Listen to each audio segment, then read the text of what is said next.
युद्ध के बीच दुनिया भर में तेल का संकट मंडराने लगा है। इस संकट के बीच सरकारी सूत्रों से भारत के लिए राहत की खबर आई है। भारत सरकार ने साफ कर दिया है कि भारत में किसी भी तरह से तेल की किल्लत नहीं होने दी जाएगी। तेल की कमी को पूरा करने के लिए भारत रूस से तेल अब खरीदेगा।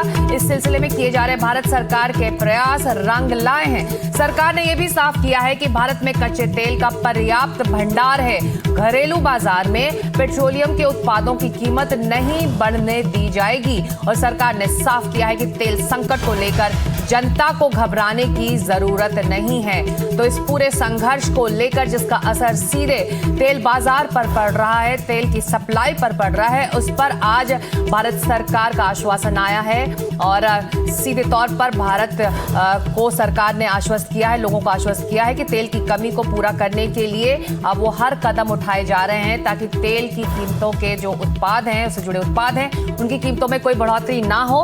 घरेलू बाजार में किसी भी कीमत को बढ़ने नहीं दिया जाएगा। ये सरकार का आश्वासन इस वक्त है देश के लिए। सरकार ने साफ कर दिया है कि तेल संकट को लेकर जनता को घबराने की जरूरत नहीं है, क्योंकि इस बीच ऐसी खबरें आई थी कि कई जगह पैनिक में लोग तेल खरीद रहे हैं। तो ऐसे में सरकार ने आश्वस्त किया है कि पैनिक करने की इस वक्त जरूरत नहीं है, जरूरी कदम उठाए जा रहे हैं। और दूसरी बड़ी खबर, अमेरिका ने भारत को रूस से तेल खरीदने की छूट दे दी है। जंग के कारण भारत को 30 दिन की ये छूट दी गई है। अमेरिका के वाणिज्य मंत्री का ये पोस्ट आया है। भारत को 30 दिन रूसी तेल खरीदने की छूट मिल गई है। तो ऐसे में जो संकट अगर किसी भी तरह से बढ़ सकता था इस पूरे संघर्ष को लेकर, तो उसमें एक बड़ी राहत की खबर ये आई है कि भारत को 30 दिन के लिए अब रूस से भी तेल मिल सकेगा। यूएस यानी कि अमेरिकी सरकार ने इसकी छूट दे दी है। तो ये बड़ी राहत की खबर है। और जिस तरह से संघर्ष की वजह से जो तेल की सप्लाई है स्ट्रेट ऑफ हॉर्मुज जो गुजर कर आती है, जिस पर सीधा असर इस वक्त इस पूरे युद्ध का दिख रहा है, उसके बीच तमाम कोशिशों से अब ये खबर आ रही है कि भारत को 30 दिन के लिए रूसी तेल खरीदने की छूट है अमेरिका की तरफ से। अमेरिका के वाणिज्य मंत्रालय की तरफ से ये पोस्ट भी जारी किया गया है कि जंग के कारण भारत को 30 दिन की छूट मिलती है।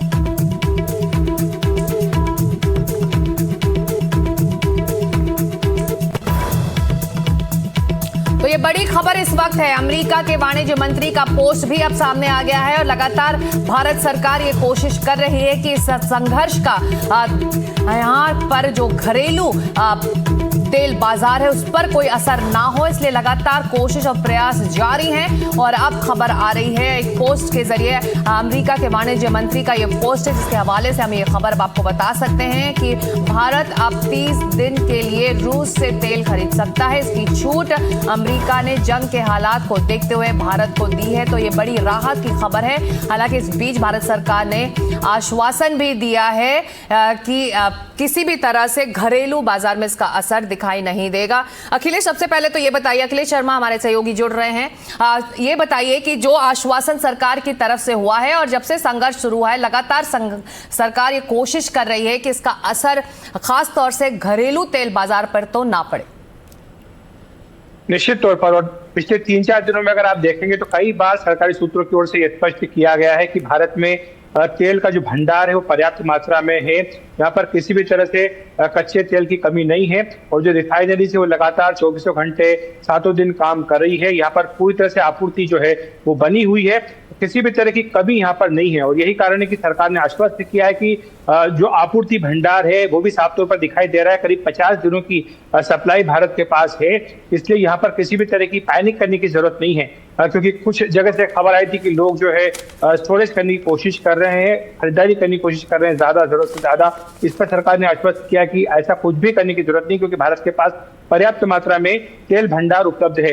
दूसरा, सरकार ने यह भी स्पष्ट किया है कि जो संकट है पश्चिम एशिया में, उसके चलते भारत में तेल की कीमतों पर कोई भी असर नहीं आने दिया जाएगा। यानी जो भारतीय हैं, उपभोक्ता हैं, उनको किसी भी तरह से उनकी जेब पर भार न पड़े, ये सरकार की अपनी ओर से पूरी कोशिश होगी। जहां तक सप्लाई का सवाल है, सरकार स्पष्ट कर चुकी है कि केवल रूस ही नहीं बल्कि दुनिया के अलग अलग कई जगह से भारत जो है कच्चे तेल की खरीदारी कर रहा है। भारत ने अपने इस सोर्सेज को डाइवर्सिफाई किया है। भारत की कोशिश ये है कि अधिक से अधिक जगह से तेल खरीदा जाए ताकि कहीं भी अगर कोई संकट आता है, अस्थिरता आती है, तो उससे भारत के ऊपर कोई असर ना पड़े। जी, Sharad Dubey, assistant editor NDTV profit भी हमारे साथ हैं। शरद, ये बताइए, आप अंतर्राष्ट्रीय तेल बाजार को अच्छे से समझते हैं और जो तमाम ये मेजर्स इस वक्त भारत सरकार ले रही है ताकि डोमेस्टिक मार्केट में हम सभी को इसका नुकसान ना उठाना पड़े, ऐसे में जो बड़ी तस्वीर है, अगर ये संघर्ष लंबा खिंचता है तो जो मेजर्स इस वक्त उठाए जा रहे हैं उसे और किस तरह से दुगना किया जाएगा? जी बिल्कुल, ये बहुत अच्छा स्टेप लिया गया है और यूएस ने डिप्लोमेटिकली जो है दोनों साइड्स को बैलेंस किया है।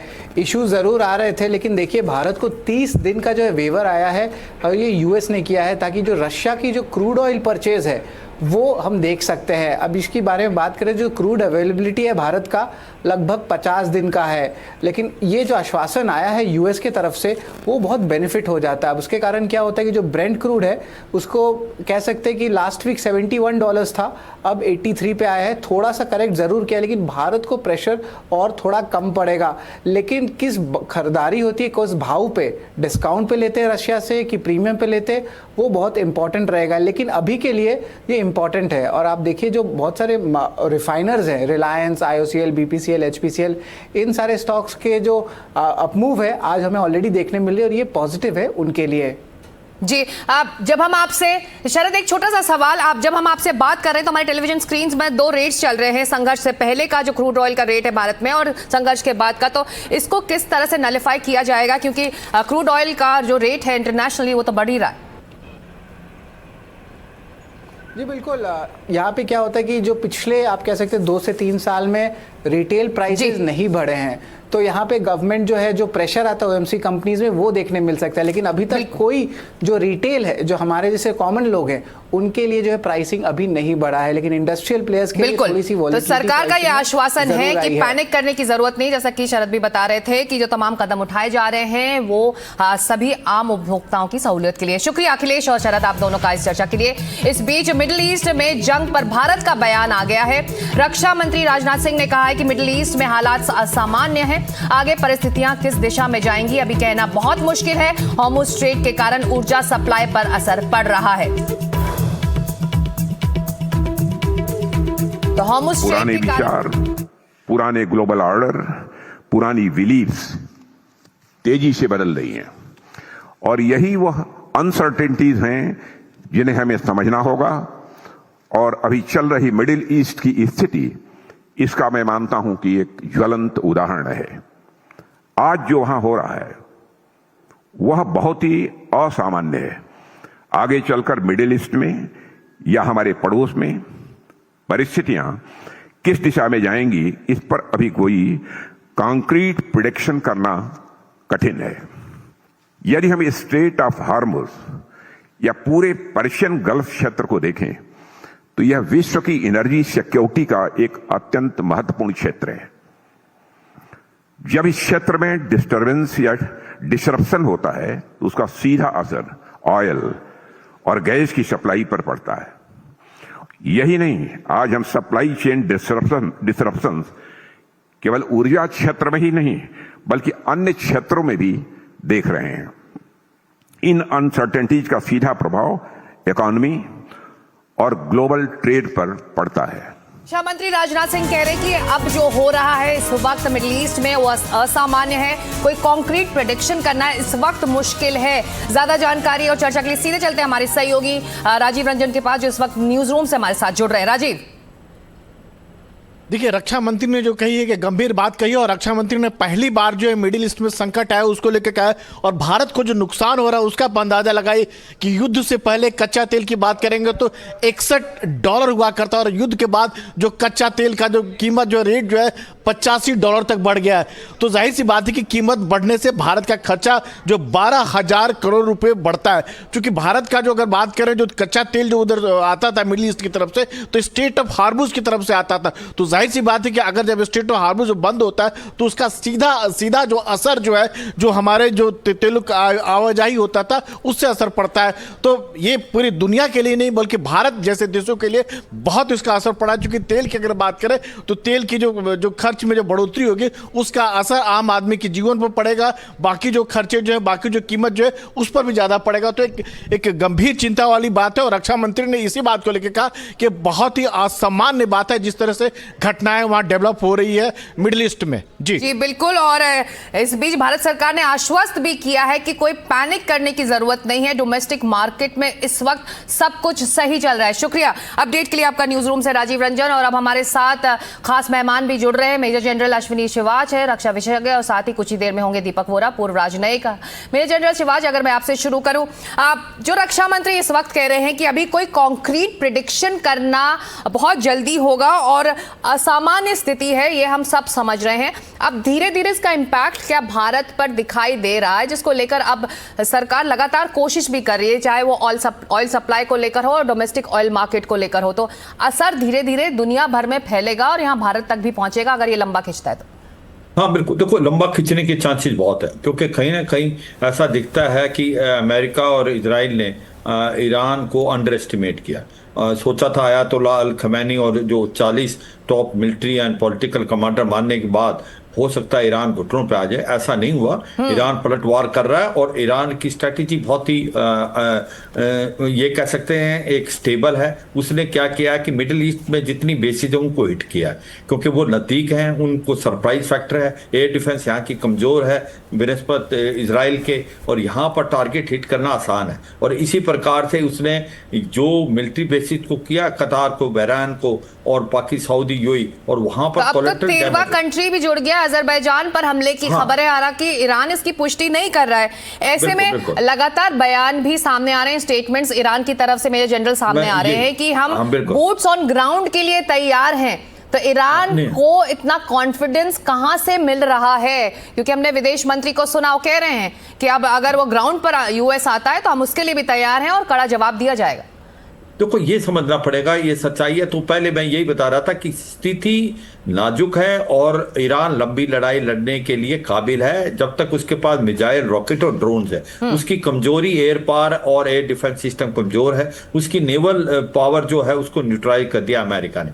मगर अमेरिका को पता है कि ईरान लंबा इसलिए लड़ सकता है, उसके पास बहुत ही जखेरा है, 10 से 12 हजार मिसाइलें हैं, रॉकेट्स हैं और ड्रोन जो है 80,000 से ज्यादा है। इसका मतलब ये लड़ाई लंबी चलेगी। उसने बहुत ही क्लेवरली स्टेट ऑफ हार्मोज को बंद कर दिया। अब यहां से जो ऑयल और गैस जाती थी वो बंद है। कतार के अंदर एलएनजी बंद हो गई है प्रोड्यूस होनी। यूएई और सऊदी की जो ऑयल फील्ड है उनको इफेक्ट हुआ, स्टोरेज फैसिलिटी हुई। अब होगा क्या वर्ल्ड में? आप देखें $60 पर बैरल से अब वो $85 पर बैरल चला गया है। पूरे वर्ल्ड की इकॉनमी डगमगाएगी, इसमें कोई शक नहीं। जब आपने भारत की तरफ इशारा किया, देखो भारत बहुत स्मार्टली, हमने We have not put all the eggs in one basket. हम 40 एंटिटी से ऑयल लेते हैं, और यही नहीं कि हम मिडिल ईस्ट से लेते हैं 31%, पर हम रूस से भी ले लेते हैं, हम नॉर्थ अमेरिका से, लैटिन अमेरिका से, वेस्ट अफ्रीका से। तो अब जब हमारे ऊपर ये पता है कि अब हम ऑयल नहीं ले पाएंगे मिडिल ईस्ट से, तो अब जो हमने कम कर दिया था रूस से ऑयल, जो हमें डिस्काउंटेड रेट पे बढ़ा था, करीब 20% आ गया था, अब हम उसको 40 से 42% कर लेंगे। एलएनजी भी मिलेगी और ऑयल भी मिलेगा, क्योंकि रशिया को मालूम है कि अमेरिका के प्रेशर भी के बावजूद भी भारत उससे ऑयल खरीदता रहा और डिस्काउंटेड रेट पे देगा। इसलिए गवर्नमेंट बहुत ज्यादा एक प्रकार कॉन्फिडेंट है कि सरकार की लगातार कोशिश है, और अमेरिका भी इस वक्त समझ रहा है जो युद्ध की वजह से हालात बने हैं। इस पोस्ट में अमेरिका के वाणिज्य मंत्री ने लिखा भी है कि जो पोस्ट में उन्होंने लिखा है कि इस बीच ये 30 दिन की छूट उन्हें मिलती है। आपके पास मैं लौटूंगी। इस बीच बड़ी खबर आ रही है, युद्ध के बीच हिजबुल्ला की बड़ी धमकी आ रही है सामने। लेबनान सीमा के पास के लोगों को वार्निंग दी गई है। सीमा के पास रहने वाले इजरायली नागरिकों को धमकी दी गई है। कहा सीमा पर अपने घरों को खाली करें। इजरायली 5 किलोमीटर के दायरे को खाली करने की चेतावनी दी है। तो ये बड़ी खबर इस बीच आ रही है, हिजबुल्ला की बड़ी धमकी की।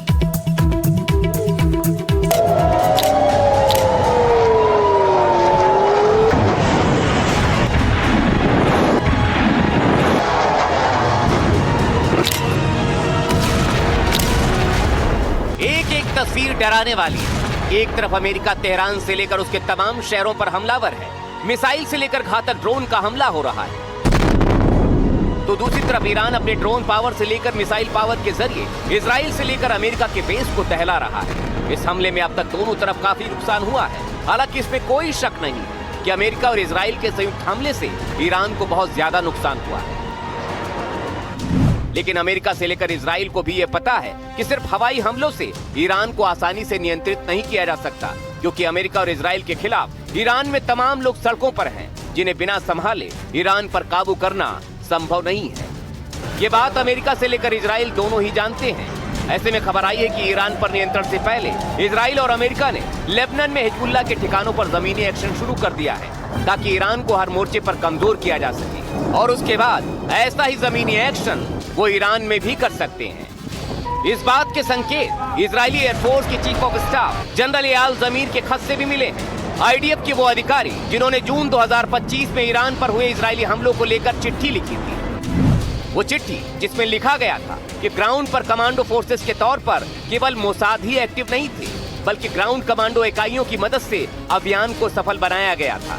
ऐसे में माना जा रहा है कि अमेरिका इजराइल की मदद से ईरान को हराने के लिए ग्राउंड फोर्सेस का भी इस्तेमाल कर सकता है। लेकिन सवाल ये है, क्या ये सब कुछ इतना आसान है? ईरान को जकड़ने में इजराइल और अमेरिका को बहुत मेहनत करनी पड़ेगी, और उसके पीछे है ईरान का भूगोल, यानी उसकी भौगोलिक स्थिति। इसे आपको समझाते हैं।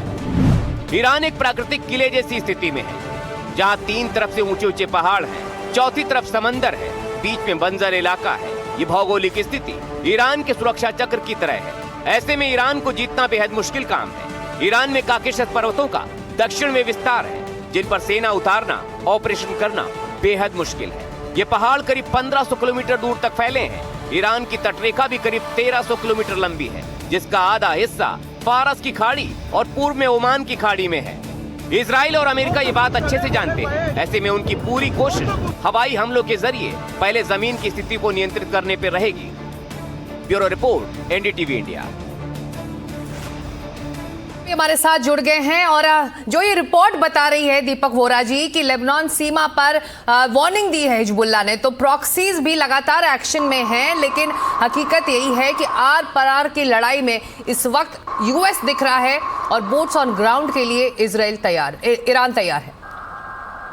ऑलराइट, बहुत बहुत धन्यवाद। जब भी आपके साथ होता हूँ सीखता हूँ बहुत कुछ, और मैं देख रहा हूँ कि जनरल सिवात साहब भी आपके साथ हैं। इनकी जानकारी बेमिसाल है। पहली चीज, हम लोग बात कर रहे हैं बूट्स ऑन ग्राउंड। सुनिए ना क्या हो रहा है। मैं तो जानता हूं पेशमर्गा कर्डिश जो फाइटर्स हैं, और पेशमर्गा का मतलब होता है वो लोग जो मौत के साथ मुकाबला करते हैं। मेरे बहुत कर्डिश दोस्त हैं, बहुत बड़ी कम्युनिटी है, उनका अपना राज्य नहीं है, वो बहुत देर से लड़ रहे हैं। अब इनके बारे में एक चीज बताता हूं। जब वो अबू बकर अल बगदादी को ढूंढ रहे थे ना अमरीकी सीरिया में, तो कर्डिश लोगों ने, पेशमर्गा ने उनकी मदद की थी। लेकिन फिर जब अबू बकर अल बगदादी को ठोक दिया, मार दिया, अमेरिकन चले गए, तो टर्की का जो वो आधा दरबान है उसने कहा अब मैं कुर्दिश लोगों को ठोकूंगा, वो मुझे बहुत तंग कर रहे थे। उस समय मैं ट्रंप 1 की बात कर रहा हूं, 1.0। उसने कहा था एर्दोवान अगर तूने कर्ड्स पे हमला किया मैं तुझे बर्बाद कर दूंगा। वो he has a soft corner. और यही लोग कर्ड्स अब जा रहे हैं, क्योंकि उन्हें क्या वादा दिया गया है कि ईरान में आपको अपना होमलैंड मिलेगा। वो अब घुस रहे हैं अंदर। बूट्स ऑन द ग्राउंड वो हैं। हवाई जहाज से इजराइल और अमेरिका हमला करेंगे, और बूट्स ऑन द ग्राउंड आपके आ रहे हैं। ये रियलिटी है, कोई माने ना माने। आप देखेंगे और एक हफ्ते के अंदर अनाउंसमेंट होगा कि एक कुर्दिस्तान इंडिपेंडेंट रिपब्लिक ईरान के अंदर बन रहा है। दीपक जी, लेकिन ये भी हकीकत है कि जो रिजीम चेंज के लिए कवायद करता है अमेरिका, उसको अपने अंतिम फिनाले तक ले जाने में नाकामयाब रहता है। हम अफगानिस्तान देख रहे हैं, हम इराक देख रहे हैं। अब प्रेसिडेंट ट्रंप की तरफ से बयान आया है कि मुश्तबा खामेनाई उन्हें मंजूर नहीं है, उनके पास बहुत सारे विकल्प हैं। वो चाहते हैं उस चुनाव में उनका भी एक तरह से हस्तक्षेप रहे कि कौन नई रिजीम को लीड करेगा।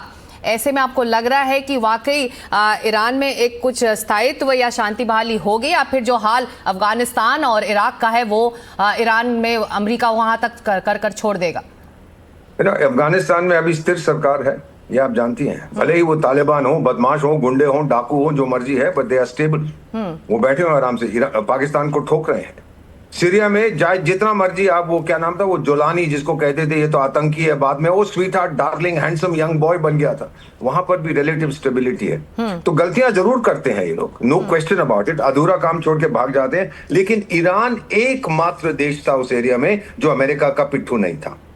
बाकी सब अरब देश जुड़ गए थे इजराइल के साथ या जुड़ने वाले थे। जी, मेरे अरब फ्रेंड्स कहते हैं हमको इजराइल से खतरा नहीं था, हमें खतरा ईरान से है। नहीं तो इतनी सामग्री, इतना वॉर और मटेरियल इसी को लेकर उसने अपनी साख की लड़ाई बनाई हुई है। दीपक जी, मैं लौटूंगी आपके पास। बड़ी खबर आ रही है, युद्ध के बीच हिजबुल्लाह की बड़ी धमकी की खबर आई है और ईरान के डिप्टी विदेश मंत्री से मिले हैं जयशंकर। विदेश मंत्री ने मुलाकात की है ईरान के डिप्टी विदेश मंत्री से। तो ये बड़ी खबर इस बीच आ रही है, जो तस्वीरें आप देख रहे हैं, ईरान के डिप्टी विदेश मंत्री से विदेश मंत्री एस जयशंकर की मुलाकात हुई है। तो लगातार भारत की तरफ से भी दोनों पक्षों से बातचीत और एक तरह से रीच आउट करने की कोशिश हम देख रहे हैं पिछले 2 दिनों से। और ये जो तस्वीर है, एक्सक्लूसिव तस्वीरें आप देख रहे हैं, ईरान के डिप्टी विदेश मंत्री, माफ कीजिएगा, उनसे मिले हैं विदेश मंत्री एस जयशंकर। और ये एक्सक्लूसिव तस्वीरें आप देख रहे हैं एनडीटीवी पर। तो लगातार भारत की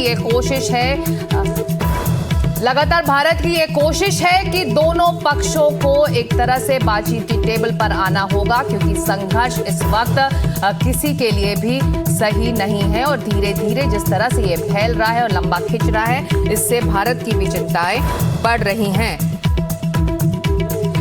तो बड़ी खबर यही है कि जिस तरह से भारत लगातार कोशिश कर रहा है। और अब दीपक जी, ये बताइए, जो मुलाकात हो रही है, ये एक्सक्लूसिव तस्वीरें हमारे टेलीविजन स्क्रीन पर हैं, डिप्टी विदेश मंत्री ईरान के और एस जयशंकर की ये मुलाकात। बहुत ज़रूरी है कि भारत दोनों पक्षों से बात करता रहे और भारत का पोजीशन भी शुरू से इस संघर्ष को लेकर यही रहा है। आपको ये भी पता है कि भारत के प्रधानमंत्री ने अरब देशों में शायद 10 या 12 लीडर्स से बात की है। क्यों? क्योंकि हमारे लोग वहां फंसे हुए हैं। 1 करोड़ भारतवासी उस एरिया में रहते हैं। उनकी क्या गलती है कि वो फंस गए हैं? तो हमने यही कहा कि भाई उनकी सुरक्षा का ध्यान रखें, और सबने कहा कि हम रखेंगे। हम लोग यही चाहते हैं कि हमारे लोगों पे किसी प्रकार की आपत्ति आए ना आए। जंग इजराइल अमेरिका एक तरफ, ईरान दूसरी तरफ। ईरान तो अकेला लड़ रहा है, तो हमारे लोगों को किसी प्रकार की दिक्कत नहीं आनी चाहिए, क्योंकि उनका भी जो वेलफेयर है वो हमारी एक बहुत बड़ी कंसर्न रहती है। ये जो बातचीत कर रहे हैं, क्या चाहता है ईरान? जब उसका जंग हुआ था इराक के साथ 1980s में, मुझे मालूम है वहीं था।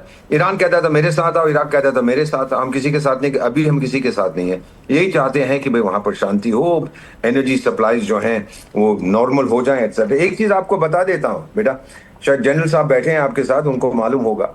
ये अमेरिकन नेवी ने कहा है कि हॉर्मुज स्ट्रेट्स में जो ऑयल टैंकर्स हैं, अगर वो जाते हैं तो हम उन्हें एस्कॉर्ट करेंगे। इसका मतलब स्ट्रेट्स ऑफ हॉर्मुज अब मेरा है। मेरी इजाजत के बिना कोई नहीं जा सकता। यानी सारी एनर्जी सप्लाईज मिडिल ईस्ट की अब अमेरिका के हाथ में है। वेनेजुएला को तो पहले ही हड़प कर गया था, और अब बचता है मिडिल ईस्ट, अब वो भी मेरे पास है। दुनिया की सारी एनर्जी अब टाइगर लोग अमेरिका आपको देगा। और अगर आपने कोई ट्रेड एग्रीमेंट करना है अमेरिका के साथ, तो उसमें मैं आपको एनर्जी दूंगा, लेकिन बाकी चीजों में आप मेरी शर्तें कबूल करिए। दिस इज द गेम, और ये गेम खेली जा रही है और गेम जीती जा रही है। ईरान अकेला नहीं लड़ेगा, उसके साथ कोई नहीं है। ना रूस उसका समर्थन करेगा फिजिकली, ना चीन करेगा। बूट्स ऑन द ग्राउंड आ रहे हैं। आप देखेंगे ईरान बहुत जल्दी कितने मिसाइलें ला सकता है। वो कहां से लाएगा? लगातार डायलॉग की और रीच आउट करने की कोशिश भारत की तरफ से हो रही है। और कल ही विदेश सचिव इरानियन एम्बेसडर से भी मिले थे और खामनाई की मौत पर उन्होंने शोक भी जताया था और उनकी डायरी पर लिखा भी था। तो ऐसे में लगातार रीच आउट करने की भारत की कोशिश। और एक तस्वीर आप इस वक्त देख रहे हैं, विदेश मंत्री एस जयशंकर मिल रहे हैं ईरान के डिप्टी विदेश मंत्री से।